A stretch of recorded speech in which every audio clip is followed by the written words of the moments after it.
Um, our next topic is about Tim Duncan. Wondering if Tim Duncan himself that represents anyone that cared carefree about Tim Duncan. Even Tim Duncan will always be best power forward. Absolutely more wrong when you have a guy like Kobe Bryant who beat him like 4 years in that span in the playoffs? Actually, three. Three. Okay, but how many times did Tim Duncan beat him? Once. So there's no way that you can be better than him in the decade. More NBA championships, I believe, in that decade with 5. So there's no way. And then your boy, King James, we know that he was better than Tim Duncan in that with 2 MVPs, even though no finals MVPs yet. And then the latter part of his career, Tim Duncan, he wasn't really making NBA all first teams or second teams and stuff like that. So he would just became an average player. Even though that's not true, because in 2013 he was first team All NBA. Go do your homework. That's number one. I do the homework, but actually you don't. But what center was in the NBA? Tell me what comparable center. He made it as a center, not a power forward. But so you say? I know this for a fact that Tim Duncan is probably one of the best top number one and rebounding. He was mostly the scorer and defender. And he had one of the best percentage I've seen from a standpoint. Even though he wasn't at the time the best in the world, I really think he was 2003, 2003. I mean 2005. He was better, but best in the world, I really think he was almost like Tim Duncan. Tim Duncan with that in that nature. So usually enough, I have highly disagree on this argument. But, you know, All NBA first team with centers, which makes that even better. No, because that means I the actually centers moved over. So let's get back to your original claim about the championships. Okay. If you feel that way about Kobe Bryant having a better record than him, then you also have to feel that way about Isaiah Thomas because he got a better record than Michael Jordan. But we all know that's not the truth. Exactly. But that's your claim, though, which also means that Steve Nash got a better record than Kobe Bryant because he beat him twice. And you think Steve Nash better than Kobe Bryant? Oh, absolutely. But that's your stance. That's what you're standing on. You brought that up first. That's the first thing you brought up. But you're talking about in the decade. Once again, that's the first thing you brought up. I know, I understand. So that's your stance. But from 2000 to 2010, Tim Duncan was. You can even claim that. Well, give me the year that he was the best player definitively in the NBA. 2003. 2003? No, are you sure? That's because easy. I saw Kobe Bryant on a 40-point streak there, 8 to 9 games. And nobody has never claimed that Tim Duncan was the best player in the game. How many games? I like this. Tim Duncan is underrated. 2003, Tim Duncan, underrated. To agree. It's not like motherfuckers was scared. It's just that he was just too clement and too dominant at the time. Like he carried a second year Tony Parker, a rookie Manju Nobi, and freaking everybody in the role players was just not even carrying the load. And still, players who didn't really have that leverage, I really think he didn't have a bad season in 2003. And he was second MVP and won a championship and beat three-peat or three-peat Lakers. Like stick that in. games, how many but games? like he was averaging. Tell everybody 30. here Tell everybody here because of your claim about the playoffs. Tell everybody here who showed Kobe Bryant and 3-time NBA championships the door. But years prior, but 08, yeah, when Tim Duncan beat him in the Western Conference Finals, so actually, like he beat Tim Duncan. He beat Tim Duncan. He beat Tim Duncan, and Duncan was still awesome in that series, just like he was awesome in the series in 2002. And then in 2002, he was awesome in that series. In 2002, we all know that Tim Duncan didn't even deserve the MVP. Really? Chris Webber led the NBA 61 wins. Webber? 61 wins. Chris Webber? No, not even Chris Webber. Make a claim. No, it's not even Chris Webber. Please, it's make a really claim. Jason Kidd. Straight up. Stephon Marbury for Jason Kidd. They come from worst to first in the NBA and take them to the NBA Finals. You can't tell. What did Tim Duncan do in that stretch that he deserved the MVP in 02? Okay, so mediocre 23 and 11. Mediocre 23 and 11. Yes. So let's discuss the fact that we were the number one defense in the league. That's number one. Wasn't best team in the NBA. We were the second best team in the NBA. We had the best record in the Western Conference. No, you didn't. It was Sacramento in 2002. 61 wins. In 2002. 2002. In 2002. Okay. So we had the number one defense in the league. Okay. The average 23 and 13. That was more than Webber. Okay.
No, I didn't. type it in. I didn't know you can treat.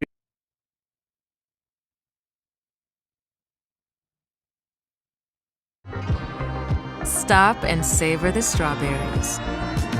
That's Daz. Homes, compare the first two homes for me. The Sorello home offers more square footage and high-end finishes. The Altessa home is more affordable, but features less square footage and a smaller lot.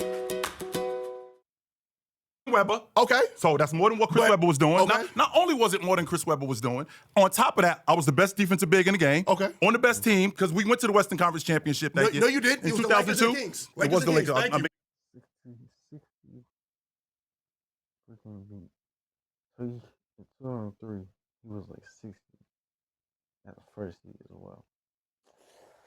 I gotta say, About 2003, I'm sorry. Who eliminated him? In 2002? Kobe Bryant, right? Yes, in 2002, in the Western Conference Championship. But I'm glad you brought that up because why didn't you bring up the idea of what Tim Duncan was doing? You know Tim Duncan in 2002, I think he averaged, 23 and 13 in that series? But he was the third best player in that series, right behind Kobe and Shaq. He wasn't the third best player. I got you. Okay, I guess we're done. Okay. First of all, you said 2000, 2010. Now let's step away from the NBA. 2000, Kevin Garnett anchored the team to win the Olympics. 2004, what happened? Tim Duncan choked, leader of the team. 2008, what happened? Kobe Bryant led that team. So my question is, Olympics? Is that your logic? Yes, Olympics. You're bringing up the Olympics? I'm bringing up.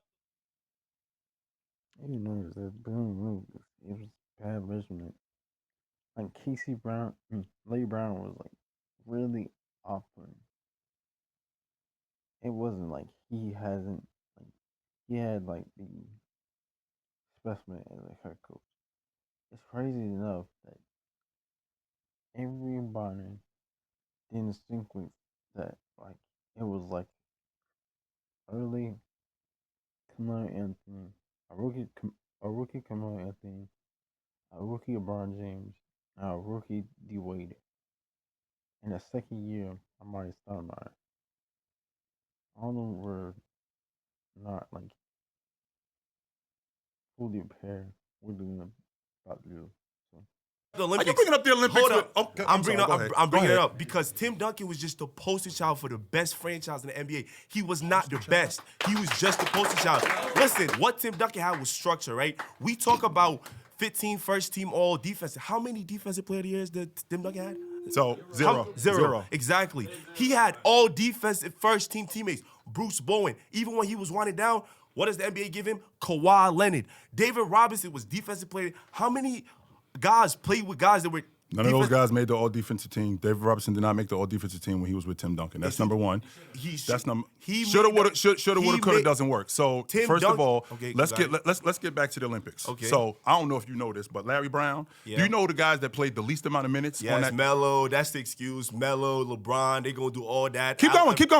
Melo, LeBron, the ways. All of Okay, that. so yeah. them dudes played Richard Jefferson. the least amount of minutes on the crew. So we can start there. In 2000, Tim Duncan was hurt. That's why he didn't play an Olympic team. So let's not make it look like he just wasn't good enough. He was hurt. That's why he didn't play an Olympic team. And in 2008, that's what it was. Okay. And so what happened in 2004? I just told you, Larry Brown, who has Carmelo Anthony, who's playing the least amount of minutes on the crew, Dwayne Wade, who's playing the second least amount of minutes on the crew, and LeBron James, who's playing the third least amount of minutes on the crew. These are the guys that's on the crew that's not playing at all. So you telling me And by the way, Richard Jefferson is playing ahead of LeBron James and Carmelo Anthony. Oh, Richard Jefferson. Yeah, Richard Jefferson. I gotta say this. It's Richard Jefferson. And then you got like you see Cole Boozer. Like, you know, it was like crazy back then how nonchalant the roster was. It's not like everybody had like a choice. I mean, it's not like everybody was like focusing on how disciplined and how necessary Larry Brown was. I would think Larry Brown wasn't that disciplined or competitive to the degree. But you know, he had at least expected. That just got to the finals, and you want to blame sophomores Richard in the Jefferson? NBA. Yes, Is that what we Richard doing? Jefferson. Yes, we doing that. Richard Jefferson? LeBron James was in his second year. D Wade was in his second year. Yeah. Come on. And Stephon Marbury, Stephon Marbury had like at least impactful like understanding he was going to, because he had beef with Larry Brown. But Larry Brown didn't want like Larry Brown had like a really strict announce like everything, and even AI had problems with him. So I don't have to agree, or like I don't have to agree on like how the fact was it was so unnecessary things that didn't have to expect to access. Only ended the second year. You want to blame sophomores for an MVP, a back-to-back MVP, not being able to carry something? What are we talking about? How? Absolutely. How? And the reason if I'm the best player on a team, why am I gonna start crying because sophomores couldn't play? I'm the best player. I'm back-to-back MVP. But you know what happened? He left his structure. He didn't have Greg Popovich. He didn't have Bruce Bowen. He didn't have David Robinson. What did he do? Absolutely nothing. So since you bring up structure, tell everybody here who Tony Parker was before 2000. We not doing that. Yes, that's your stance. Okay. Your stance is structure. That's Okay. what your stance is. So once again, tell everybody who Tony Parker was. Okay, so you want to bring up... Tell everybody who Tony Parker was. You want to bring up Tony Parker. Tell everybody who he was. You want to bring up It's the same Tony Parker who in the NBA Finals in 2003, they were talking about getting Jason Kidd on the crew because he wasn't that. Tell everybody here who Manu Ginobili was. Manu Ginobili was the guy that knocked out Tim Duncan. Yeah, got you the didn't. finals, But got to go. here was the difference. The difference is, but the difference is, that's what he did. Who was he the year before that though? He was in Argentina and he was winning a gold medal with Tim Duncan. That was the year later. Tony Parker's, bro, these are finals. We have finals MVP Hall of Famers.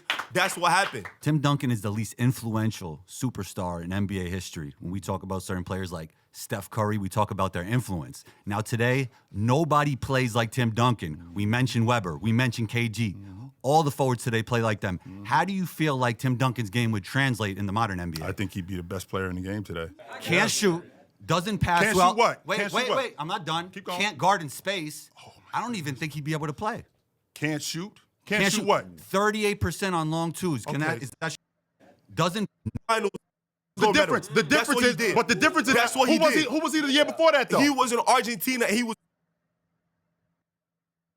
winning the gold Who medal. was he? Tell everybody who Tony Parker You want was. to bring up Tony Parker? Tell everybody who he was. You want to bring up It's the same Tony Parker who, in the NBA Finals in 2003, they were talking about getting Jason Kidd on the crew because he wasn't that. Tell everybody here who Manu Ginobili was. Manu Ginobili. So he was selfish. I don't think he was selfish. Mostly selfish. But he wasn't that a team chemistry type of player. But I don't know about that. I don't know. He was the guy that knocked out Tim Duncan. Yeah, got you the didn't. finals. But Got to go. here was the difference. The difference is, did. but the difference is, That's what he did. Who was he the year before that though? He was in Argentina. He was winning the gold Who medal was he when the Tim year? Duncan That was at was the home year. crying. That was the year later. Tony Parker's, bro. These are finals. We have finals MVP, Hall of Famers. That's what happened. Tim Duncan is the least influential superstar in NBA history. When we talk about certain players like Steph Curry, we talk about their influence. Now today, nobody plays like Tim Duncan. We mentioned Weber. We mentioned KG. All the forwards today play like them. How do you